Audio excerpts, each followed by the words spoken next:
Les actualités politiques, culture, sport, éducation, santé, religion, nouvelles sur Haïti et le reste du monde, tous les jours sur cette plateforme, nous sommes votre choix idéal. Pas Gucci, bébé, ce sont des restes, ce n'est pas Louis Vuitton, bébé, ce sont des restes, ce n'est même pas Nike, ce sont des restes.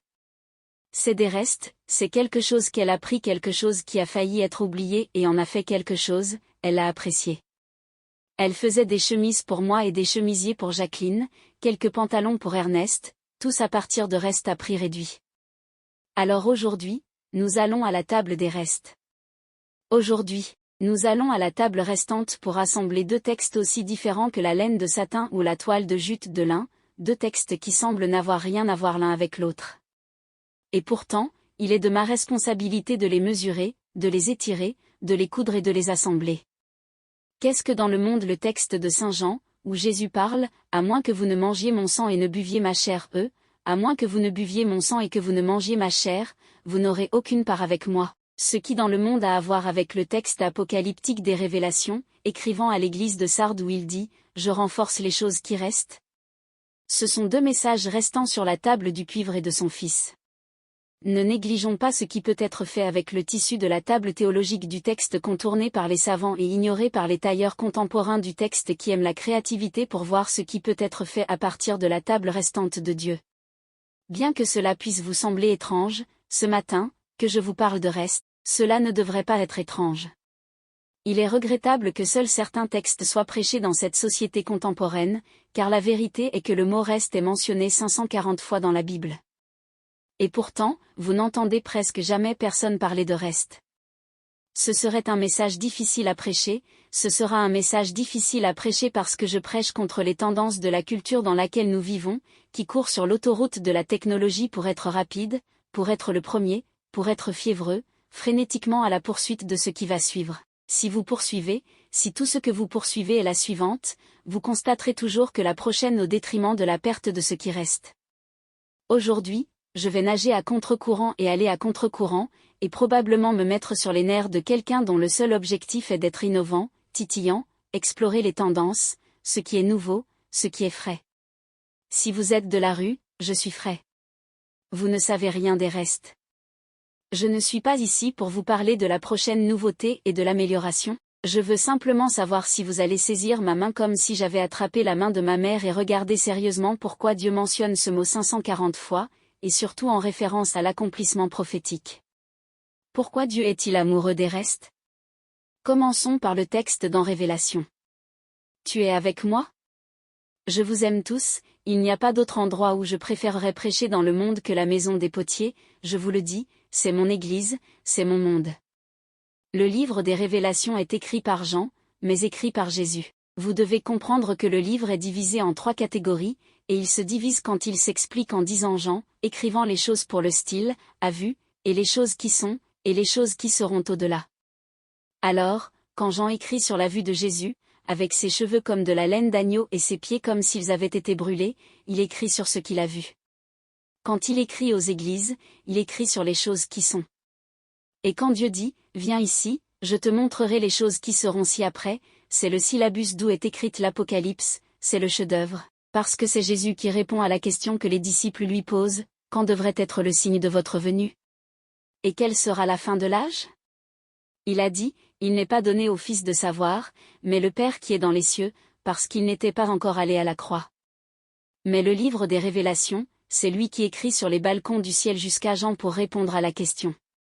Bien que Jean lui-même soit un reste, Jean est un reste parce que tous les autres apôtres sont maintenant partis, et Jean est tout ce qui reste. Et Jésus parle à un reste d'un reste.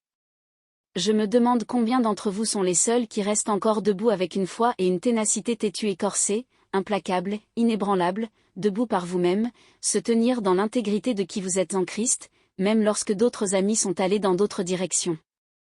Et oui, vous avez subi des pertes en cours de route, mais vous êtes toujours là.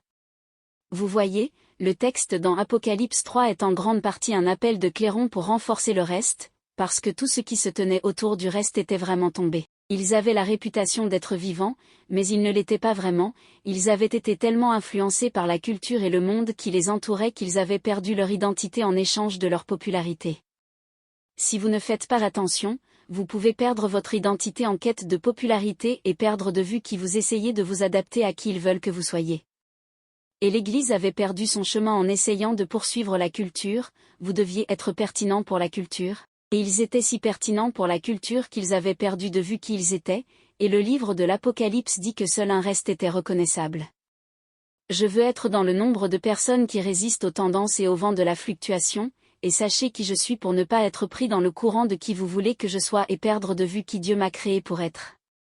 Même si je me retrouve sur la table, je préférerais être quelques-uns et savoir qui je suis plutôt que d'être dilué et pollué par l'opinion publique jusqu'à ce que je perde toute vue, direction et unicité de moi-même.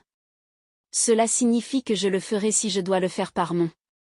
Ça veut dire que tu n'as pas à m'aimer, mais tu dois me respecter. Tu n'as pas à être d'accord avec moi, mais je refuse de te laisser me jeter. Parce que je suis prêt à être un reste, même si c'est au détriment de ne pas être pertinent pour vous, parce que Dieu travaille avec des restes. Il dit, renforcez les choses qui restent, avant que l'influence du monde n'ait pris racine. Il y a encore quelques personnes à Sardes qui tiennent encore. La tolérance du péché avait fait des ravages, un cancer spirituel mortel connu sous le nom de complaisance avait inconsciemment fait son chemin dans l'Église et aspiré la vie spirituelle hors de lui sans même un combat. Mais pas les quelques-uns, ils s'accrochaient encore. Alors qu'il réprimandait l'Église comme Sardes, il ne réprimandait pas le reste. Au lieu de cela, il l'a relancé.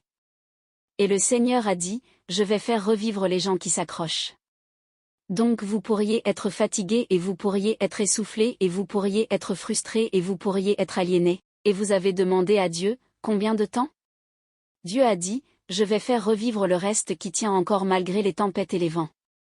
Et il a dit, je veux que vous ne vous concentriez pas sur qui est parti, pas sur qui vous avez perdu, pas sur qui est parti, je veux que vous vous concentriez sur le renforcement de ce qui reste. Oh, c'est bon pour mon âme. La lettre est dure, c'est simple, elle est conçue et écrite au pasteur pour concentrer son énergie, pas pour concentrer votre énergie sur essayer de récupérer les gens qui sont partis. Laissez-les partir. Permettez-moi de le dire plus fort pour les gens dans le dos. Laissez-les partir. C'est un moment de votre vie où vous ne pouvez plus continuer à pleurer sur qui est parti, qui vous a abandonné, qui vous a abandonné, qui vous a quitté, qui est parti. Vous devez vous lever et reconnaître que Dieu n'a pas besoin de tout ce que vous avez perdu pour vous bénir, Dieu utilisera toujours ce qui vous reste. Je parle à quelqu'un, je ne sais même pas qui c'est, mais la Bible dit, réveillez-vous, réveillez-vous, réveillez-vous. C'est difficile parce que la grande majorité de l'Église était devenue une victime de la culture sociétale, mais il y avait une minorité qui se battait pour s'abstenir de l'attraction gravitationnelle toujours vers le bas, parce qu'il y a toujours quelque chose pour vous tirer vers le bas au lieu de monter et d'avancer. Le reste n'était pas parfait, ils étaient presque morts, mais ils s'accrochaient. Le pouvoir de la phrase est en fait presque mort, mais pas tout à fait. Dieu a dit, avant que la mort ne puisse t'avoir, je vais renforcer ce qui reste. Puis-je parler à des gens fatigués et des gens fatigués et des gens délabrés qui sont au bout de leur corde qui doivent se frayer un chemin à travers toutes sortes de tempêtes et toutes sortes des tragédies et toutes sortes d'adversités juste pour être qui vous êtes et arriver là où vous allez?